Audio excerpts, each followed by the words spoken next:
And I would always think to myself, dog, these are the eyes you see just before you die. That's how evil his eyes would get.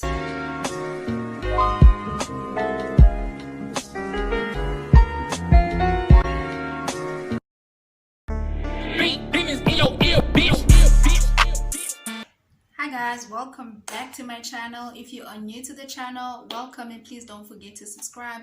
But if you're a returning subscriber, thank you so much for your support. I'm sorry for my shadow and my ring light shadow. I'm sorry guys, I need lighting, and this is the only perfect place for lighting at this time, at this hour. So please forgive my shadow. Anyway guys, as you can already tell from the title of this video, you already know what I'm going to be talking about today. I'm not doing this video to get sympathy from anyone, but I know there's a lot of women out there who are going through the same thing, and they don't even know what to do at this point, and they don't even know how to get out of the relationship. And trust me, if you are in an abusive relationship, 80% of the time you want to leave. You just want to leave the relationship and go be happy. And 20% of the time is the doubt that you have of saying, no man, he's gonna change. If I do everything he wants me to do, he's gonna be okay. He's gonna stop hurting me, and he's gonna change. He's gonna change for the better. And that's just a false. That's false. The minute you see red flags, walk away, because the longer you stay, the harder it is to get out of the relationship. I know.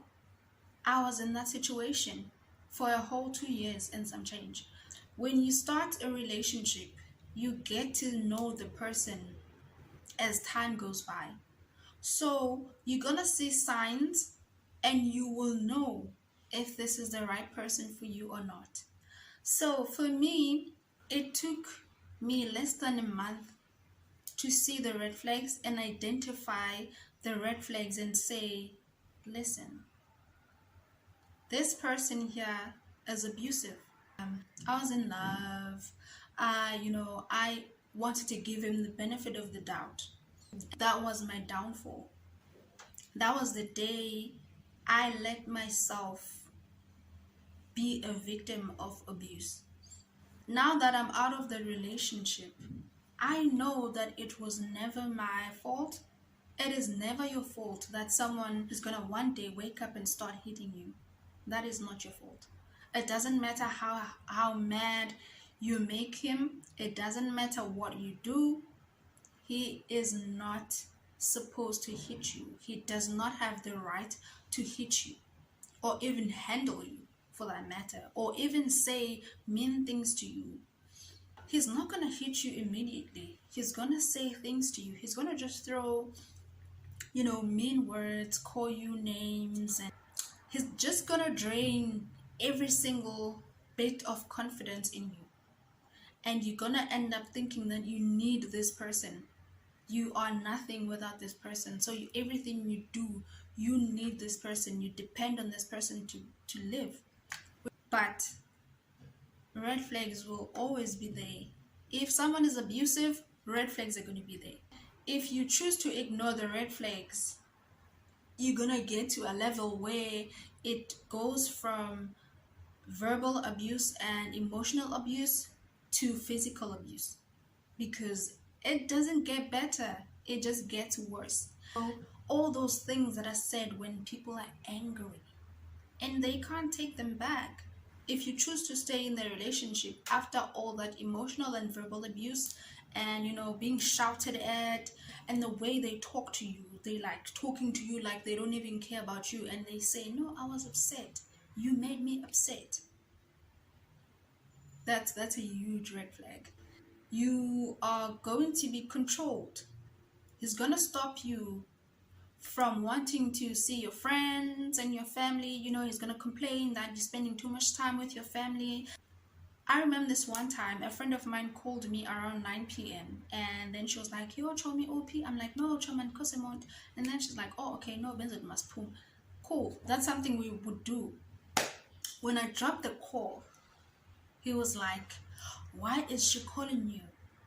So this is what you normally do. You go out at night and you go out with men, and I don't know what happens after that. And I'm like, but I'm still here. What do you mean? It's not like I got up and left. I'm still here. How am I wrong in this situation? He got so upset. And you get to explain and apologize for everything wrong that happens in the relationship because you feel the need to. But even that apology, it will just be thrown back at you because he's upset. And sometimes you're like, I don't even know what I did wrong, but I'm just gonna apologize for the sake of peace, because I'm making him upset. And I remember I was in a taxi, I was going to him, and it was at night, it was after work. We had just poured concrete because I work on site. We had just poured concrete, so I was just moving around. I still had my safety boots on. I still have traces of cement, of concrete on my clothes, but because it was late, I just grabbed my bag and left. So I'm in a taxi, and we got into an argument on WhatsApp. And then he's like to me, so why don't you just go back? And remember, I'm in town in a taxi. It's at night. Why don't you just go back? Why are you still coming here? I mean, you clearly don't want to be in this relationship. So why are you still coming in? Why are you still coming to visit me? I never asked you to come visit. So why do you bother? You might as well just go back. And we talked about that until I got to East London and until we got home, and it was the same thing. And he was so upset. He doesn't even know why I'm here. I can even go back if I want. And the funny thing is that when I want to leave, he grabs the keys and locks the door, and he doesn't want me to leave. It went from that to closing the door on, like slamming the door on me, on my leg or my shoulder or whatever. If I try to leave and he gets to the door while I'm about to leave, he's gonna slam the door. He doesn't care if it hits me or if it injures me. He just doesn't care because he's upset. And he doesn't just close the door, he slams the door with everything in him. He slams the door. And I remember I had like a green bruise on my leg, and I had to wear pants to cover up because he said to me, I'm not gonna hit you on your face so everyone can see. I'm gonna hit you on your body so no one will see.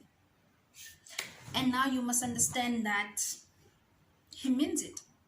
And that's one thing we must understand, that when someone abusive says something, they mean it. Unless it's about them changing, then they're gonna say, no, I'm gonna change, I'm gonna get help, I'm gonna do whatever. And then you stay because you think, no, Sham, he's gonna try. He's not. It's just gonna keep hurting you. So I had this green mark, like it was really huge. It was on my leg, and I forgot I wore a skirt. And then this other girl I worked with, she saw this mark, and I was so embarrassed. But I had to tell her, like, oh no, we had an argument and this happened or whatever. And I just brushed it off because I felt so embarrassed, because if she had asked me, why are you still there, I wouldn't have answered her. I would have mumbled because I don't know why I stayed. And from that, it got to a point where he started manhandling me and just pushing me around and throwing me against the wall whenever he felt the need to. And remember, now he's saying after that, at least I don't hit you. I mean, why are you complaining? I don't hit you.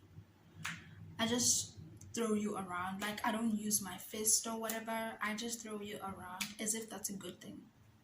And you stay. I stayed. And if I would be asked, why did you stay? I wouldn't know. But I stayed.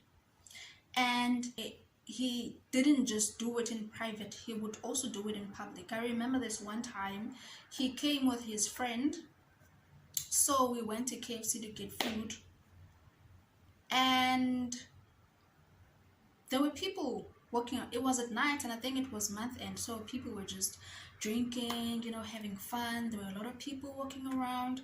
So he was like, okay, let's go. And we had a misunderstanding at some point, so I was just not okay. So I kept asking him stuff when we were on our way to KFC, and then when we got to the door, I could feel that I'm getting upset. So I decided to keep quiet. So he's upset, and then he's like, you know what? Let's go back to the car. And then he started grabbing my hand in front of people, dragging me to the car. And then when we got there, his friend sees everything, obviously. And then when we got there, he's like, yo, listen, go get food, to his friend.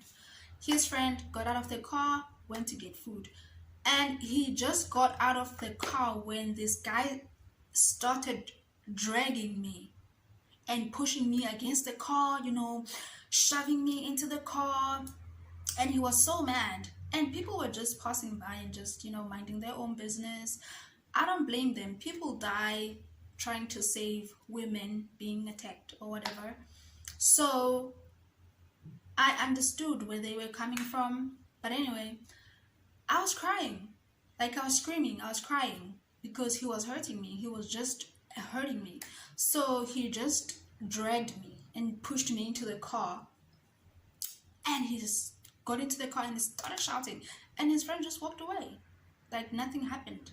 He walked away and we were busy arguing in the car. And he's like, yo, you love attention. You're a tanda mehlo. What are you doing?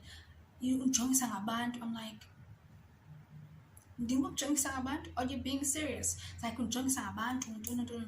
was like, and I started crying because I was hurting and I was upset and I couldn't do anything. I mean, he's strong. I couldn't do anything. Then his friend came. I'm still crying. Did his friend ask me if I was okay? No. Did he ask his friend what was happening? No. He minded his own damn business. You can't force people to care. We act like we don't see anything until it happens to you. Then you're like, oh damn, this is really happening. This is real. It happens. So until it happens to your sister or your mom, then you understand that this thing happens and it hurts. You don't want anyone to go through that. Came to me at some point, he's like, no, I'm sorry, I didn't mean to hurt you. You just got me upset. I forgave him.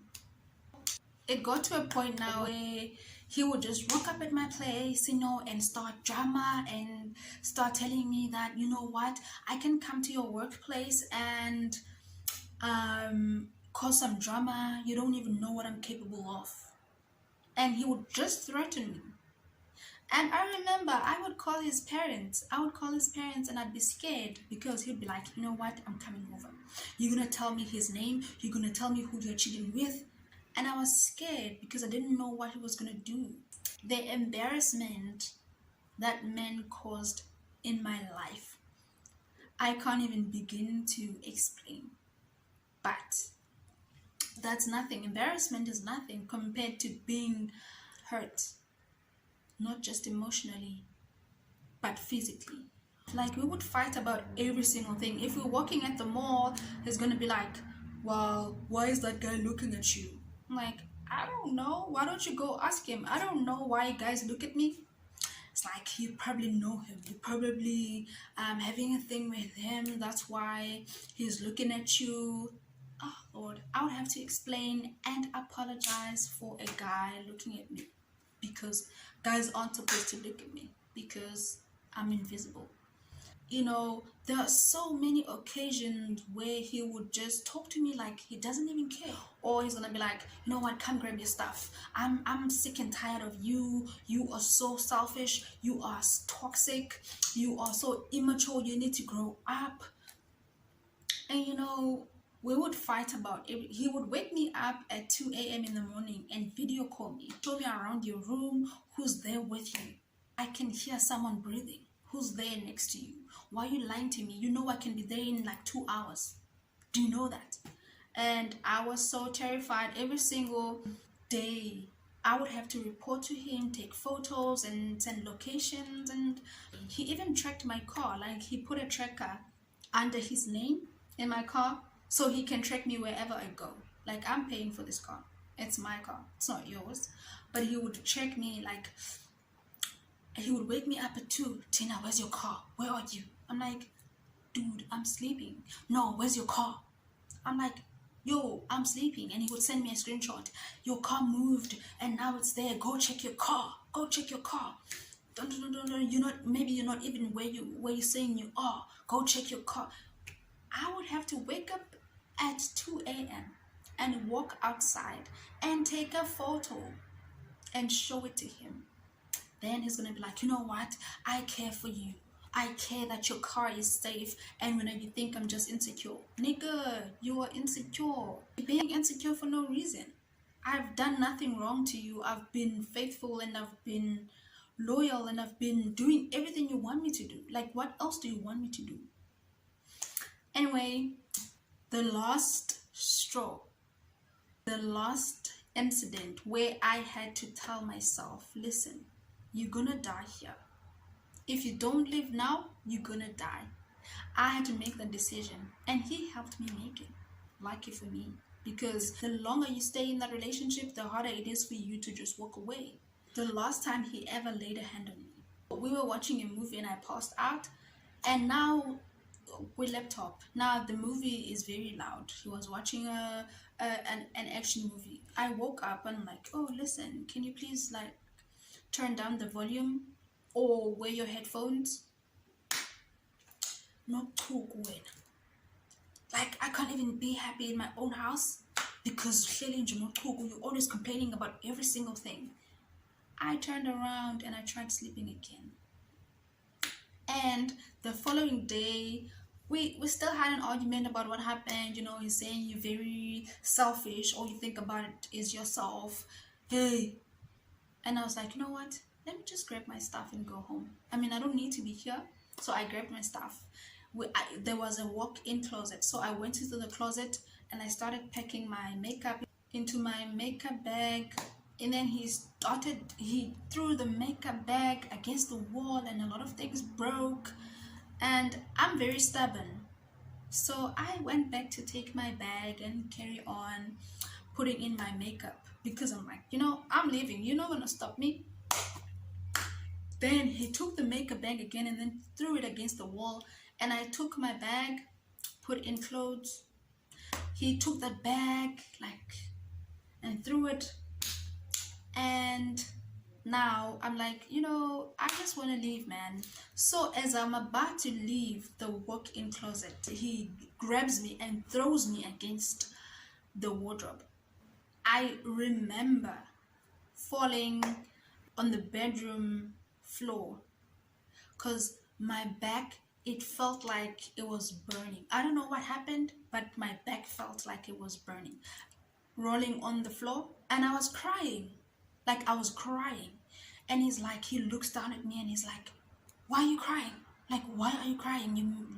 Tula, you're making a noise. Shut up. You're making a noise. You're embarrassing me. Because we stayed in a complex. You're embarrassing me. I'm like,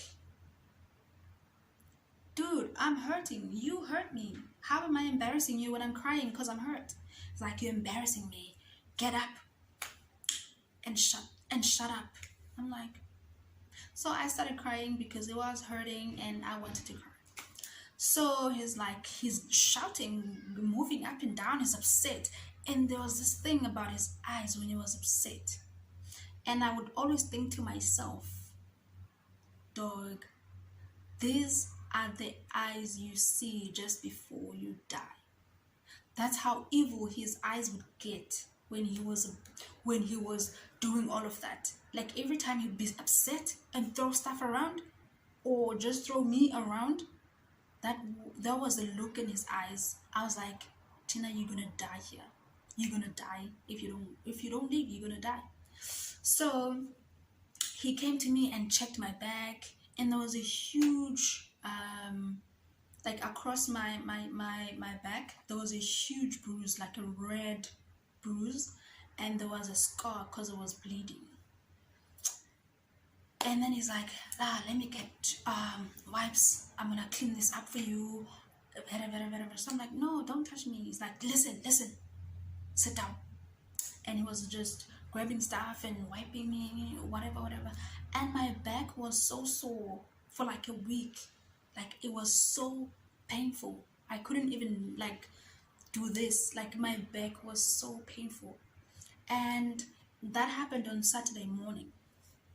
I stayed there on Saturday, and on Sunday he kept apologizing, like you make me mad. That's why I do these things to you. And and he even said to me when he was upset, I might as well just kill you. You think I'm gonna kill you? I might as well just do it.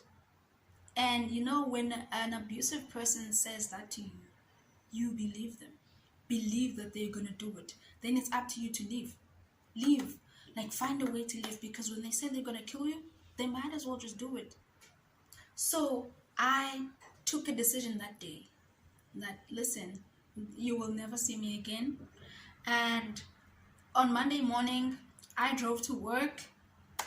And when I got there were 4 guys that I used to work with. When I got there, they all came to me. And they're like, oh, we missed you. And they hugged me. They've never hugged me before. So when I got to work, so this day they just hugged me. And it was so painful because they were just hugging me. And my back was so painful. But it felt so comforting because it felt like they knew what I was going through, and they were just saying, we are here. But anyway, from that day, I was like, I'm out. This is my chance to say I'm out. And it was 2 days before lockdown. He was like, no, come fetch your stuff. I'm going home, so you need to fetch your stuff that you're going to need during lockdown. What. I was like, okay, cool. And when I got there, my stuff was packed inside black plastic bags. He was so happy. He grabbed my stuff and put it in the car, everything, he was so happy. And the house was clean. He put everything in the car. He was like, I know you tried. It just didn't work out. I'm like, okay. I was like, oh, okay, cool, fine. Grabbed my stuff and I left. And as much as it hurt, it didn't end in tears for me. It ended in freedom, in happiness, pure happiness, and genuine happiness. And it ended in me finding myself again and saying, I will never go through that again. That was a lesson, and I'm grateful I got out alive. I will never allow anyone to do that to me ever again. I'm grateful that I got out alive. I'm not grateful they happened. I got out alive. Many people don't. So at that point, I was like, I'm free. I'm free. I'm just sad for the next person that he's gonna do that to. And these days you can't say to the next person, yo, listen, that person is abusive or whatever. They're gonna tell you, oh, well, you're jealous because he left you, so whatever, girl. So it's just sad that they have to go through that, even though someone went through that before them. And the sad thing about life is that we meet a lot of broken people, and we don't know that they're broken until we date them. They bring all the baggage into that relationship. That's the life we live these days. We just hope and pray that the person you meet is not broken and they're not going to bleed on you, even though you didn't cut them. The anger, the hurt, and the self-doubt that you take away with you from an abusive relationship is just a lot. And you just need to find time to heal. And there's so much toxic traits that we take away from abusive relationships, and we carry on and take them to other relationships. And I had to because I was like, no, I'm not leaving the relationship. He's gonna get better or whatever. I had to um, have a coping mechanism. So I would have to grab a knife to protect myself from him hurting me. And he went around telling people that, she always pulls a knife on me. Does she tell you that? And people believe what they want to believe. And it is not your duty to explain to every single person that believes whatever they want to believe what had happened. You told your story. It is up to them to believe whichever side of the story they want to believe. And there were people who were like, no, I know him, it could never be him, he's the nicest person. And I dislike those people, because with all of my heart, because no one would just lie about being abused. No one, after all the statistics that we see that are growing each and every day, and we think people can lie about being abused because you don't see signs of abuse. You see this happy person and you're like, she's lying. No. And people would say, no, it can never be him. I know him. He's my friend, he's my cousin, he's my this, he's my that. He would never do that. You will understand when it happens to you, or your partner, or your child. You will then understand that GBV exists, and it has taken away so many people that we love dearly, that we know and that we don't know. And it is up to us to stand up and fight and say, listen. And it is not up to women. We have done everything in our power, but there's absolutely nothing we can do as women to stop men from hurting us and from killing us. So you can't say, now you must leave the relationship, man, or now you must don't. What if you leave what happens then when someone leaves the relationship and still get killed by the person, because they are now saying, if I can't have you, then no one else can? What happens then? What advice are you going to give to that person? Because now the victims must do something, and not the perpetrator. The victim must do something.